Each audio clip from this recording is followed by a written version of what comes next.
اللہ علیہ وآلہ وسلم کے منہ سے نکلے ہیں، اس لیے خلافت کو روک تو کوئی نہیں سکتا، لیکن پتہ نہیں وہ کون خوش نصیب ہوگا جس کے ہاتھوں یہ خلافت آ جائے۔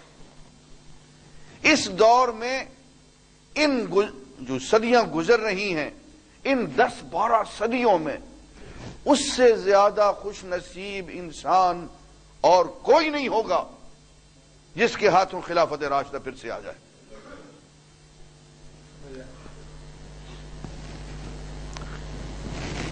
یار دنیا میں 160 ملک ہیں اس وقت، ان میں سے 60 ملک مسلمان ہیں، 100 ملک مختلف دینوں ادیان کے ہیں۔ 160 وزیر اعظم تو ہوں گے نا؟ کتنے وزیر اعظموں کے ناموں کو آپ جانتے ہیں؟ تو وزیر اعظم آتے ہیں، چلے جاتے ہیں، مرمرا جاتے ہیں، کوئی ان کو پوچھتا نہیں، کسی کو ان کے ناموں کا پتہ نہیں ہوتا۔ لیکن عمر بن عبدالعزیز کو تو کوئی نہیں بھولا۔ صرف 2.5 سال، بھائی عمر بن عبدالعزیز سے پہلے بھی لوگ گزر گئے، اس کے بعد بھی گزر گئے،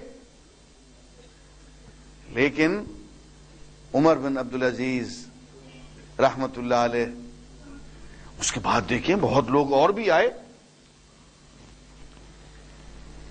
کیا کیا تھا اس نے کوئی اپنی جاگیریں بنائی تھی؟ عمر بن عبدالعزیز نے کوئی کارخانے لگائے تھے؟ عمر بن عبدالعزیز نے اپنی آئندہ نسلوں کے لیے کوئی حکومت کا بندوبست کیا تھا؟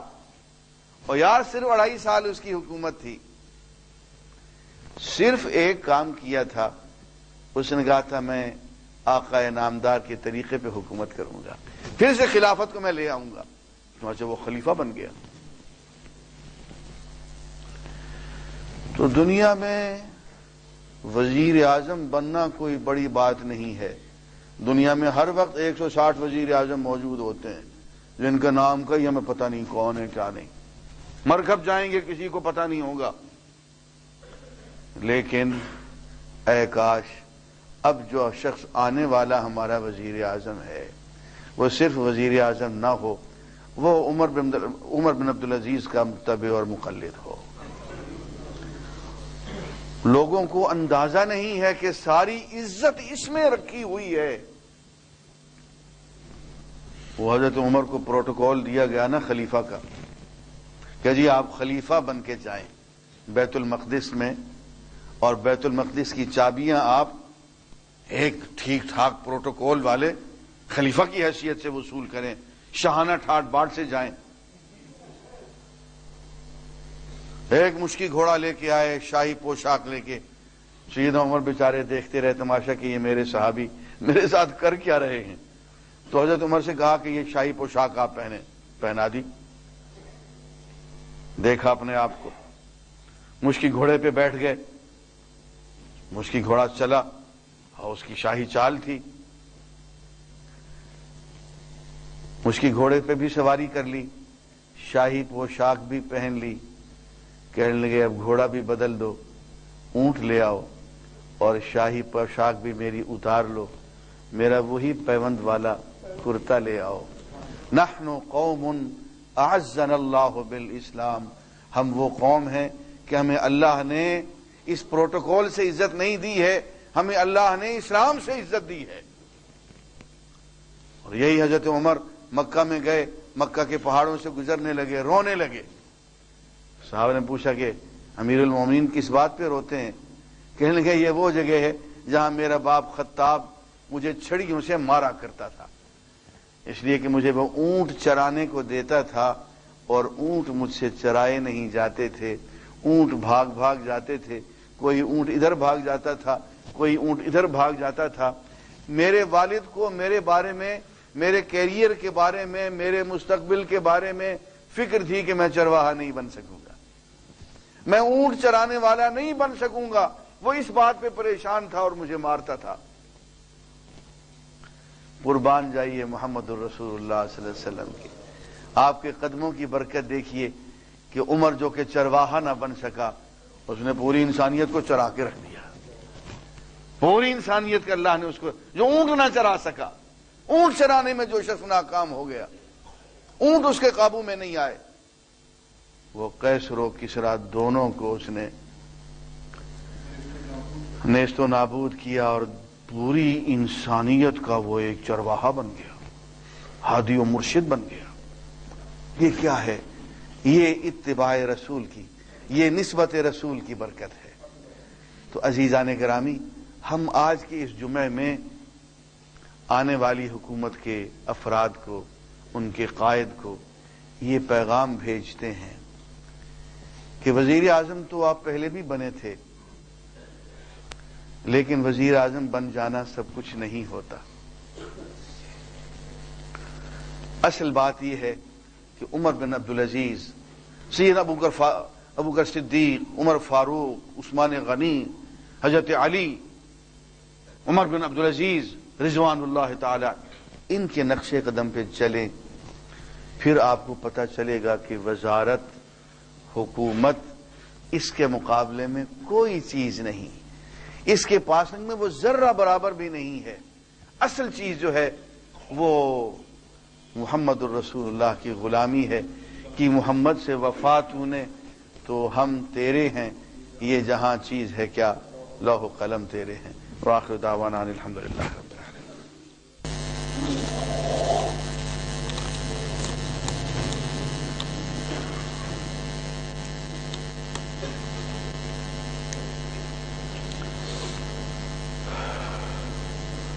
اصل میں جو شخص نبی ہونے کا دعویٰ کرے ہم اس کو کافر کہتے ہیں، اور جو رسول کے صحابہ صدیق، عمر، عثمان کو گالیاں دیں ان کو ہم کیا سمجھیں؟ گالیاں دینے والے کو فاسق ہم کہہ سکتے ہیں، اور کیا کہیں گے آپ؟ باجماعت نماز میں صفیں سیدھی کرنے سے کیا مراد ہے؟ نیز صف پر کس طرح کھڑے ہونا چاہیے؟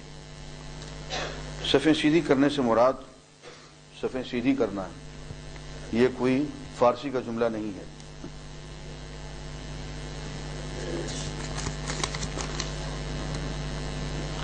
اللہ تعالیٰ پر ایمان میں پختگی کیسے لائی جائے؟ ہاں، یہ وہی نا بات، اللہ اور قیامت اور جنت دوزخ کی یقین میں پختگی کیسے لائی جائے؟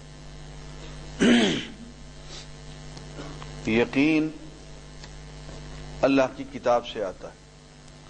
قرآن مجید کو کھول کے سمجھ کے بار بار پڑھیں، ایمان میں پختگی آ جائے گی۔ دوسرا کام، وہ لوگ جنہیں ایمان میں پختگی حاصل ہے ان کی صحبت میں بیٹھا کریں۔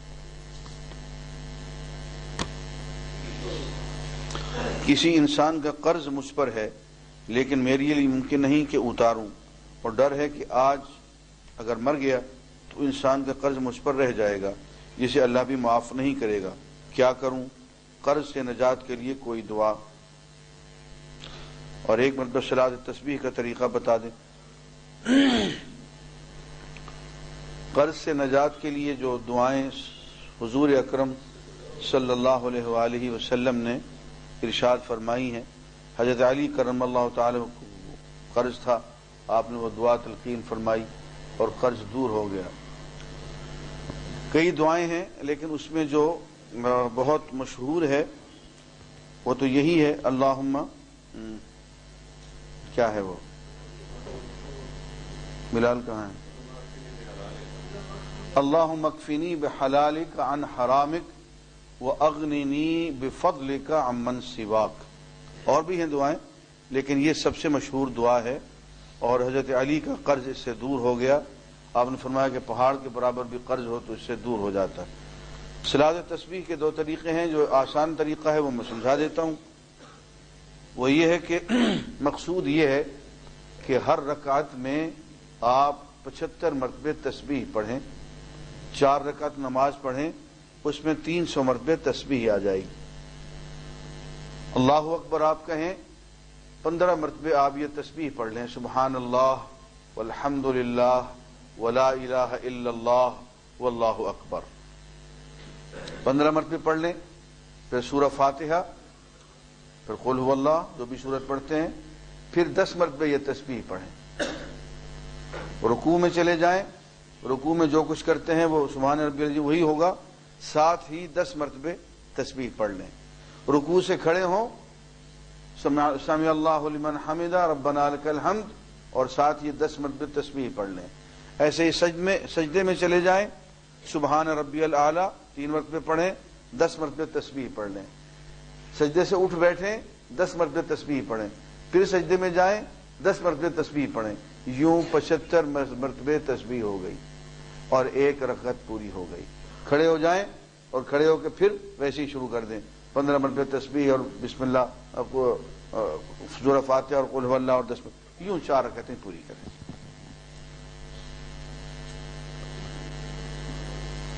بیمار ہیں ان کے لیے دعا فرما دیں. اللہم اشفہ شفاء کاملہ.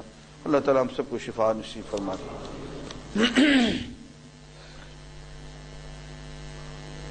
اگر کوئی ماں وضو کرے اور اس کے بعد اسے اپنے بچے کو دودھ پلانا پڑے تو کیا اسے دوبارہ وضو کرنا پڑے گا؟ جی نہیں، بلکہ دودھ وضو سے ہی پلانا چاہیے. پچھلے جمعے آپ نے بتایا تھا کہ شیعہ کو بھی مسلمان کہیں گے، حالانکہ ان کا کلمہ ہمارے کلمے سے مختلف ہوتا ہے اور بہت سی ایسی باتیں ہیں جو دل اور ذہن بھی قبول نہیں کرتا. آپ نہ کہیں. میں نے آپ سے کہا ہے کہ آپ کہیں. میں نے یہ کہا تھا بھائی دیکھیں کسی فرقے کو مستقل طور پہ کافر قرار دینا غلط ہے، اس لیے کہ خود شیعہ حضرات میں ایسے لوگ ہیں جن کے عقائد میں اور ہمارے عقائد میں کوئی فرق نہیں. میں نے زیدی فرقہ آپ کو بتایا تھا، ان کے عقائد میں اور ہمارے عقائد میں کوئی فرق نہیں. اسی سب کو ایک لاٹھی سے نہیں ہانک سکتے ہم. تو میں نے یہ کہا تھا کہ عقیدے کو، کسی بھی عقیدے کو آپ کہہ سکتے ہیں کہ یہ عقیدہ درست ہے، یہ عقیدہ کفر ہے. عقیدے کی بات کیا کریں، اشخاص کی اور فرقوں کی بات نہ کیا کریں. ہمارے علماء کا ہمیشہ سے یہی طریقہ رہا ہے. یہی وجہ ہے کہ 1400 سال تک یہ فسادات نہیں ہو جو اب شروع ہو گئے ہیں.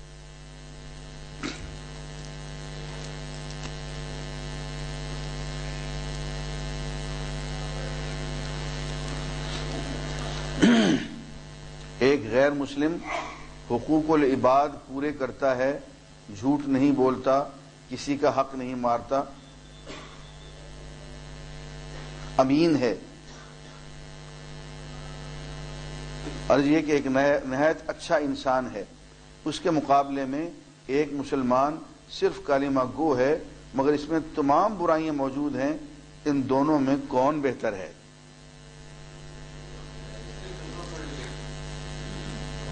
بات یہ ہے کہ کلمہ پڑھنے میں اور کلمہ پڑھنے میں بھی فرق ہے. کلمہ پڑھ لیا اس کا کوئی مفہوم ہی نہیں پتا. جب تک کہ کلمہ کے مفہوم کا، اس کے تقاضوں کا پتہ نہ ہو انسان صحیح طور پہ مسلمان نہیں ہوتا. مسلمان کے گھر پیدا ہو گیا ہے اور کلمہ آتا بھی نہیں ہے اور کلمہ گو ضرور ہے. پوچھو کلمہ سنا دو تو نہیں آتا، لیکن کلمہ گو ضرور ہے. یہ پتہ نہیں یہ گوئی کیا چیز ہوتی ہے بھائی. یہ گو ہی گو پھر رہے ہیں سارے. بھائی ہمیں یہ گوئی نہیں چاہیے، ہمیں کلمہ چاہیے. اس لیے ان دونوں میں فرق کرنا تو میرے لیے بڑا مشکل ہے. یہ تو اللہ تعالیٰ پہ ہم چھوڑتے ہیں. اس دنیا میں تو اس نے ان لوگوں کو ترجیح دے رکھی ہے جو دعوے سے زیادہ عمل کر رہے ہیں. دعویٰ ادھر ہے، عمل ادھر ہے. اس لیے اس دنیا میں تو اللہ نے ان کو ترجیح دے دی ہے. وہ آپ کو ہانکتے پھرتے ہیں. اس دنیا میں تو آپ دیکھ لیجئے، آخرت کے بارے میں وہ جانیں.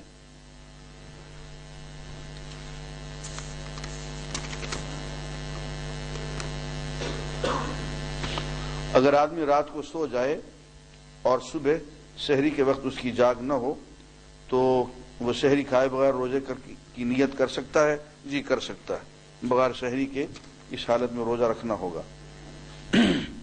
اگر کسی شخص کو کسی بیماری کی وجہ سے وضو قائم رکھنا مشکل ہے، اسے ایک نماز کے دوران 4-5 دفعے وضو کرنا پڑے تو اس کے لیے کیا حکم ہے؟